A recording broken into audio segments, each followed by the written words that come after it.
Shooting Glenn Spencer was in Hereford, Arizona, on his ranch, which is right next to the border in southeastern Arizona.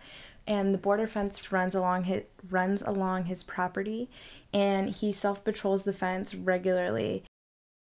He has all kinds of high-tech equipment that he uses, such as seismic sensors, thermal cameras, all sorts of equipment that help him record the movement and activity that he actually uses to inform the Border Patrol to make them more aware about what's happening near and around his property, which he believes to be reflective of what's happening all across the U.S.-Mexico border.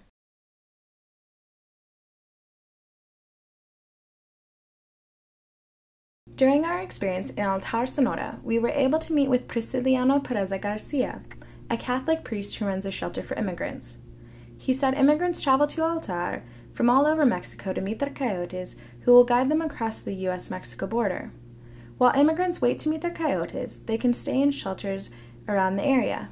Garcia took us to a shelter just around the corner from the church. It was filled with bunk beds made from welded iron and wooden boards. While we were there were a few immigrants watching TV, sleeping, and playing cards just to pass the time while they were waiting to cross. Garcia let us hop in his Suburban and drove through the streets of Altar. He pointed out the street posts with white crosses nailed to them. He said that the crosses were a symbol for those that had attempted to cross and didn't make it. Garcia drove us to a checkpoint to the outskirts of Altar. On one side of the checkpoint was Altar, and on the other was a dirt road leading toward Sasabe. He said it was nearly a straight shot from this dirt road north to the U.S.-Mexico border.